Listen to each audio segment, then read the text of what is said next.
Saya mau tanya, emang mbahmu dulu bisa membuat tanah? Nggak bisa membuat tanah. Menetapkan tanah terlantar kan butuh waktu 587 hari, tidak serta-merta. Jadi tidak asal tetapkan tidak bisa. Jadi kalau sampai segini udah dikasih surat cinta apa, memang dia kemudian protes, berarti memang yang bersangkutan itu nggak punya niat untuk mendaya gunakan dan memanfaatkan tanahnya. Tapi perlu diketahui ya, tanah itu tidak ada yang memiliki. Yang memiliki tanah itu negara. Orang itu hanya menguasai. Negara kemudian memberikan hak kepemilikan kepada rakyat di wilayah Nusantara sudah ada jauh sebelum negara Indonesia berdiri. Kalau kita bicara sejarahnya, jadi Pak Nusron harus memahami bahwa manusia sudah mendiami wilayah Indonesia sejak zaman prasejarah, seperti pada zaman Homo erectus di Jawa misalnya. Diperkirakan itu hidup sekitar 1,5 juta tahun lalu. Jadi penduduk dengan budaya bercocok tanam dan kerajaan sudah ada ribuan tahun sebelum 1945.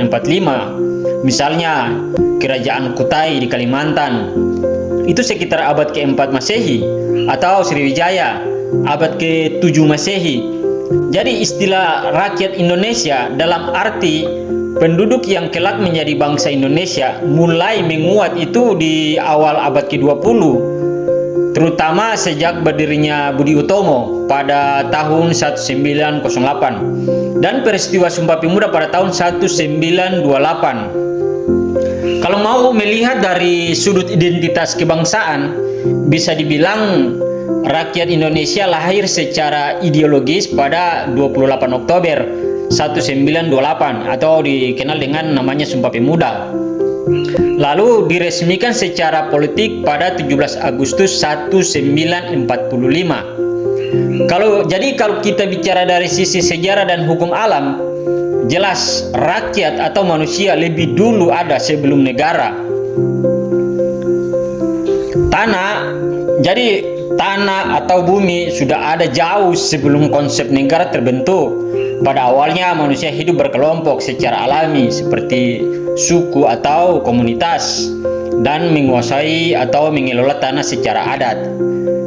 Jadi Pak Nusron, negara sendiri adalah konsep buatan manusia yang muncul jauh belakangan.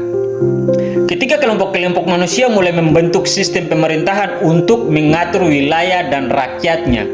Pak Nusron harus memahami itu.